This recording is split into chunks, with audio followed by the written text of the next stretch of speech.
Hi, welcome to Math Factor. Today, we will learn about composition of function. And what is a composition of function? A composition of functions is a combination of two or more functions. To write it, let f and g be functions. The composite function denoted by f's circle of g or f composed of g is defined by f composed of g of x. Or it can be expressed as f of g of x. So if a function is substituted to all the variables in another function, like for example, meron tayo ditong f of x is equal to 3x plus 2. And we have here g of x is equal to 5x minus 3. Okay, if this function is substituted to all the variables in another function, then you are performing a composition of function to create another function. So, paano ba natin malalaman kung alin yung isa-substitute natin na function? Here, the one that comes first would be our main function. And then yung second function natin, that would be our input.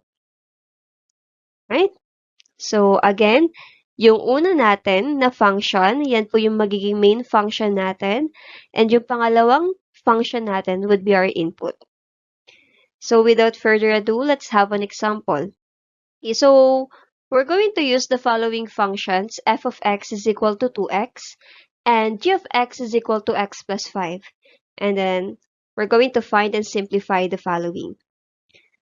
Let us begin with letter A. So we are looking for g composed of f of x, or it can be expressed as g of f of x. So meaning, dito ang input natin ay itong f of x. Okay, so substitute natin, copy the g. Yung f of x natin ay 2x. And then, the function g is x plus 5. So again, we will be replacing all the x variables in our given function or yung ating main function na tinatawag. So dito, palitan lang natin yung x variable ng input natin, which is this 2x. So we have here 2x plus 5. And since wala naman tayo ditong pwedeng i-combine na like terms, ito na yung final answer natin. Okay, so for letter B, we have f composed of g of x or f of g of x. Okay? Again, let us replace first the g of x. Yan kasi yung second function natin. So, yan yung input natin. The g of x is x plus 5. And as for the main function, which is yung f natin, we have 2x. Replacing the input sa ating variable dito. So, pag magkatabi ang number at letter, that means that we will multiply the 2. So, we have 2 times x plus 5. Distributive property, 2 times x is 2x. 2 times positive 5 is positive 10. And that's it. Next, for letter C, we are looking for f of g of 3. So, this time, meron tayong i-input na 3 sa f of g. Hindi lang siya x variable. So, since we already solved the f of g, which is this yung letter B natin, yan, we have 2x plus 10. Copy lang natin yan. We have 2x plus 10. And then, may binigay na input na 3. So, substituting 3 to x, we have 2 times 3 plus 10. 2 times 3 is 6, plus 10 is 16. And that's it. Okay, let's have another example. For this example, we have functions f of x equal to x squared plus 3 and g of x is equal to x squared minus 1. And then we're going to find the following and simplify. Let's have letter A. So for letter A, we have g of f of x. We're writing it with g of f of x. So our input is f of x. F of x is x squared plus 3 based sa ating given dito. And then copying the g, the function g of x, we have x squared minus 1. So here, since ito yung input natin, yun yung ipapalit natin for this x. So, replacing it, we have x squared plus 3.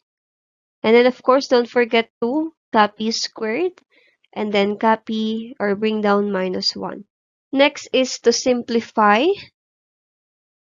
Pwedeng i-FOIL method natin to, x squared plus 3 times x squared plus 3. First term to first term, x raised to 4, outer, positive 3x squared.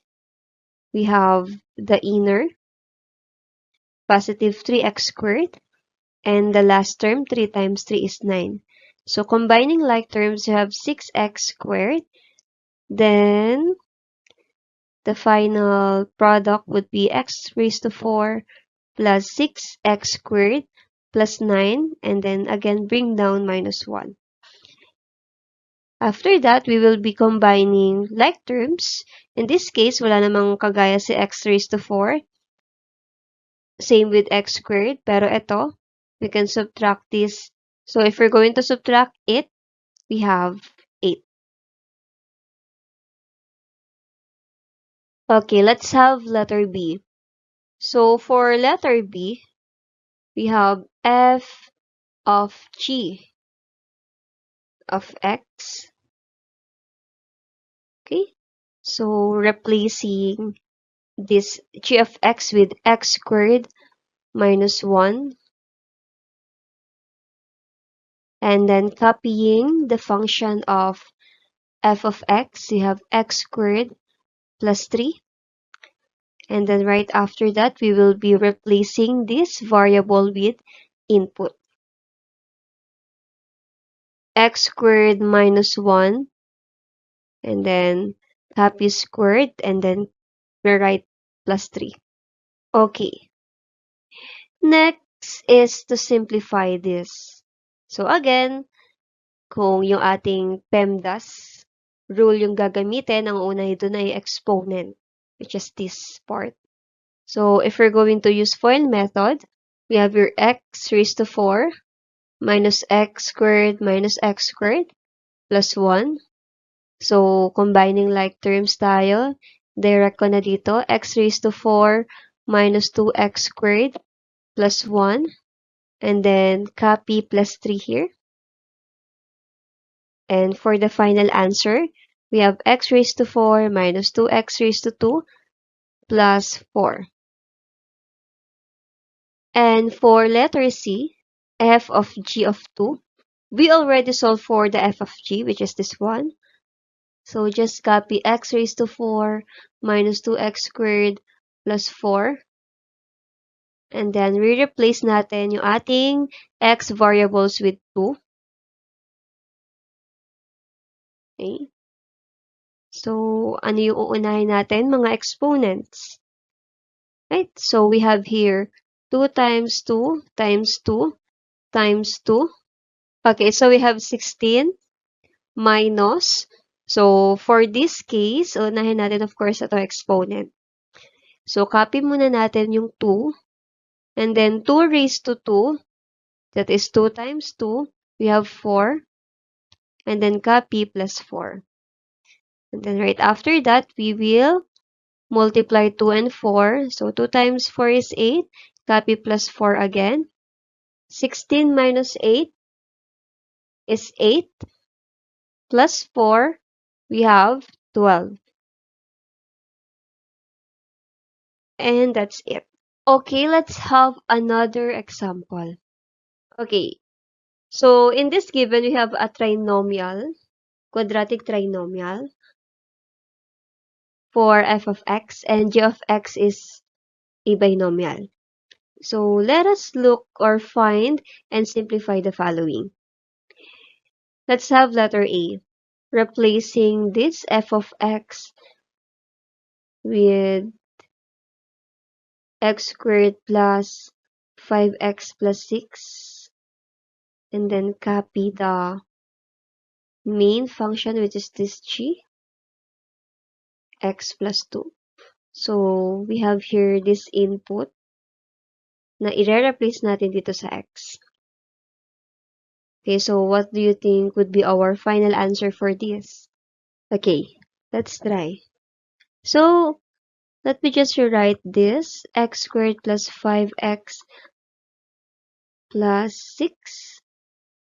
Okay, then replacing x with this, x squared plus 5x plus 6, and then bring down plus 2. Then right after that, combining like terms, you have x squared plus 5x plus 8. Did you get the same answer? Alright, good job. Let's have letter B. For letter B, we have f composed of g of x or f of g of x. So let us replace this with x plus 2. And then for the main function, we have here x squared plus 5x plus 6. So let us replace these two variables. Right.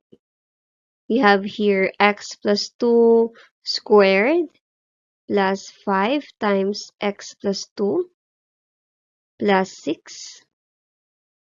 Unahin natin yung exponent natin. So if we're going to use FOIL method, the answer would be x squared plus 4x plus 4. And then for this term, we will simplify it using distributive property. So 5 times x is 5x. Positive 5 times positive 2 is 10. And then copy plus 6. Right after that, we will be combining like terms. So wala naman like term, ka-like term itong x squared natin. For 4x, we have here 5x. So we will combine it. We have 9x. And also, we have these terms. Okay, 4 plus 10 plus 6 is positive 20. And there you go. Okay, so let us have the last one. We have f of g of 4. We already solved for the f of g, which is this one. So let me just copy this. X squared plus 9x plus 20.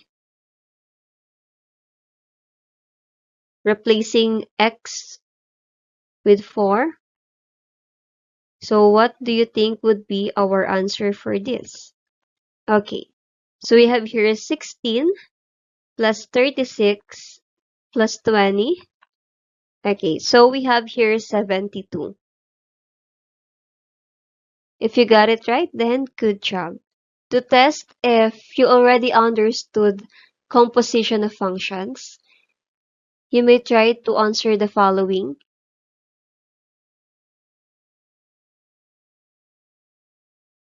For letter A,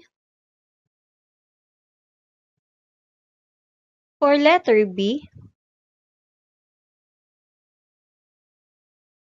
for letter C, and that's the end of our discussion. Alright, thanks for tuning in. If you enjoyed the lesson, give it a thumbs up and subscribe for more math tips. If you have any questions, leave them in the comments. See you on our next episode. Bye!